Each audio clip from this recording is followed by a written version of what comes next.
আসসালামু আলাইকুম। সম্মানিত দর্শক, বাংলাদেশের জানা অজানা, গুরুত্বপূর্ণ কম গুরুত্বপূর্ণ, বিখ্যাত অখ্যাত বিভিন্ন স্থান, অঞ্চল, বিষয়, নদী, স্থাপনা এ সমস্ত নিয়েই আমাদের নিয়মিত পরিবেশনা।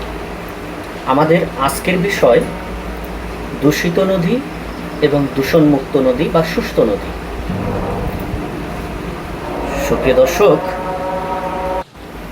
মূল আলোচনার আগে প্রিয় দর্শক, আপনাদের প্রতি আমাদের একটি অনুরোধ, যদি ভিডিওটি ভালো লাগে না টেনে সম্পূর্ণ দেখতে থাকুন।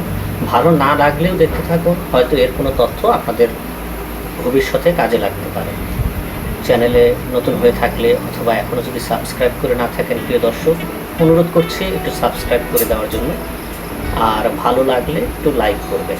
তো চলুন আমরা মূল আলোচনায় ফিরে যাই। নদী, বাংলাদেশ এবং নদী একে অপরের পরিপূরক। নদী ছাড়া বাংলাদেশের কথা কল্পনাই করা যায় না। নদীর ভৌত উপকার ছাড়াও বা ভৌত ব্যবহার ছাড়াও সাহিত্য, গীতি, কবিতা সকল ক্ষেত্রেই, সিনেমা, নাটক, গল্প, উপন্যাস, আমরা যে কোনো ক্ষেত্রেই যাই, পালা গান, জারি গান, বাংলার প্রতিটি শব্দের সাথেই নদীর যোগাযোগ বা নদীর সম্পর্ক অত্যন্ত নিবিড়। নদী ছাড়া কবির কবিতা সম্পন্ন হয় না, সাহিত্যিকের লেখা সম্পন্ন হয় না। সেই নদী যখন দূষিত হয়ে পড়ে, তখন এটি মানুষের জন্য অত্যন্ত ভয়াবহ, ফসলের জন্য ভয়াবহ, পশু পাখির জন্য ভয়াবহ রূপ ধারণ করে। পক্ষান্তরে ভবিষ্যৎ প্রজন্ম, চলমান প্রজন্ম সকলের উপরে এর প্রভাব পড়ে অত্যন্ত নেতিবাচক। আর সুস্থ নদী অথবা দূষণমুক্ত নদী যেটাই বলি না কেন, নদীর পানি সমগ্র ভূমণ্ডলকে সতেজ রাখে, উদ্ভিদ উৎপাদনে, পশু পাখির বিচরণে, জীবন ধারণে সবচেয়ে অগ্রণী ভূমিকা পালন করে। একদিকে যেমন দূষণ নদীর জন্য ক্ষতিকর, মানুষের জন্য ক্ষতিকর, জীবকুলের জন্য ক্ষতিকর, অন্যদিকে সুস্থ নদী সকলের জন্যই উপকারী এবং অপরিহার্য। আমরা এখানে দুই ধরনের নদীর কিছু কিছু দৃশ্য আমরা দেখিয়েছি। সুস্থ নদী অথবা দূষণমুক্ত নদী এ বিষয়ে, এছাড়া দূষিত নদী এবং যেগুলো ব্যবহার অনুপযোগী, আংশিক উপযোগী, এ সমস্ত নদীর কিছু দৃশ্য আমরা দেখিয়েছি। বাংলাদেশে বলতে গেলে বাংলাদেশের কোনো নদী আর, অথবা বিশ্বের কথা চিন্তা করলেই কোনো নদী আর এখন পুরোপুরি সুস্থ অবস্থায় বা ভালো অবস্থায় পাওয়া যাবে না, কিছু দূষণ রয়েছে। তবে অতিরিক্ত দূষণ, আমরা বাংলাদেশের কথাই যদি চিন্তা করি, অতিরিক্ত দূষণের মধ্যে নদী গবেষণার এক জরিপে 2023 সালে যেটি পরিচালিত হয়েছিল, river and research centre RDRC, এটি 2023 সালের ফেব্রুয়ারিতে এক সমীক্ষায় দেখেছে যে 56টি নদীর দূষণের মাত্রার মধ্যে অতিমাত্রায় দূষিত হয়েছে গাজীপুরের লবণদহ, নরসিংদীর হাড়িধোয়া, হবিগঞ্জের সুতান। এগুলো প্রধান দূষণের কারণ। এছাড়া অন্যান্য যে নদীগুলো দূষিত হয়েছে অথবা যেগুলোকে আমরা সুস্থ নদী, দূষণমুক্ত নদী বলে থাকি, তার মধ্যে দূষণ সবচেয়ে বেশি ঘটেছে পলিথিন, প্লাস্টিক দ্বারা। অনিয়ন্ত্রিত পলিথিন, অনিয়ন্ত্রিত প্লাস্টিকের ব্যবহারের কারণে নদীর জীববৈচিত্র্য, নদীর পানির বিশুদ্ধতা নষ্ট হয়েছে।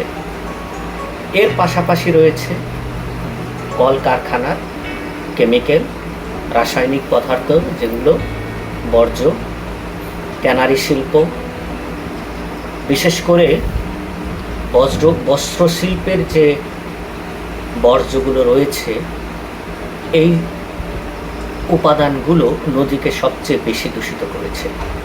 এছাড়া অপরিকল্পিত নগরায়ন, ধোয়া, বিভিন্ন রাসায়নিক দ্রব্য পানিতে মেশা, সার, কীটনাশক, মানুষের মলমূত্র, অপ্রয়োজনীয় ভাগাড় যেগুলো নদীর কিনারায় অবস্থিত, অপরিকল্পিত নগরায়ন, সর্বোপরি মানুষের উচ্ছৃঙ্খল অশৃঙ্খল জীবনযাপন,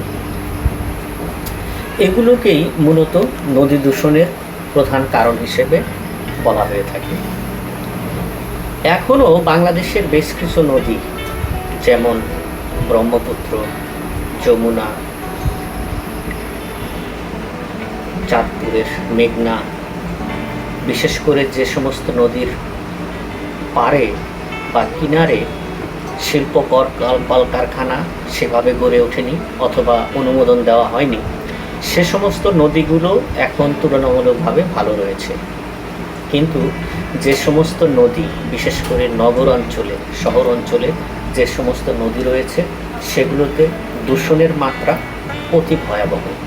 এগুলোতে যদি কেউ গোসল করে, এগুলোর পানি যদি গায়ে লাগে, নানা ধরনের উপসর্গ দেখা দেয়, চুলকানি, রাশ পড়া, এগুলো যদি পেটে কোনো কারণে চলে যায় তাহলে বিভিন্ন ধরনের রোগ, জীবাণু সংক্রমণে মানুষের অনেক বড় ধরনের ক্ষতি হওয়ার সম্ভাবনা রয়েছে। এজন্য সুপ্রিয় দর্শক, আমাদের সর্বপ্রথম যে কাজগুলো করতে হবে, অনিয়ন্ত্রিত পলিথিনের ব্যবহার নিয়ন্ত্রণ, শিল্প কলকারখানার বর্জ্য যথাযথ প্রক্রিয়ায় ব্যবস্থাপনা করা, ট্যানারি শিল্প, বস্ত্রশিল্প, এ সমস্ত শিল্প কলকারখানার দূষিত পানি বা দূষিত বর্জ্য যাতে সরাসরি নদীতে না পড়ে সেদিকে আমাদের লক্ষ্য রাখতে হবে। এছাড়াও আরও একটি সমস্যা হলো, নগরে বা বন্দরে নদীগুলোকে দখল করে অনিয়ন্ত্রিত বাড়িঘর নির্মাণ, দালান কোঠা নির্মাণ, নদী দখল হয়ে যাওয়াও নদী দূষণের অন্যতম কারণ। আমরা যে যত কথাই বলি না কেন, নদীকে সুস্থ রাখতে হবে, নদী দূষণ রোধ করতে হবে, না হলে ফসল উৎপাদন, গবাদি পশু, এমনকি মানুষও তাদের জীবন জীবিকার জন্য ঝুঁকির মধ্যে পড়তে হবে। আমাদের ভবিষ্যৎ প্রজন্ম অত্যন্ত ভয়াবহ অবস্থায় পড়বে।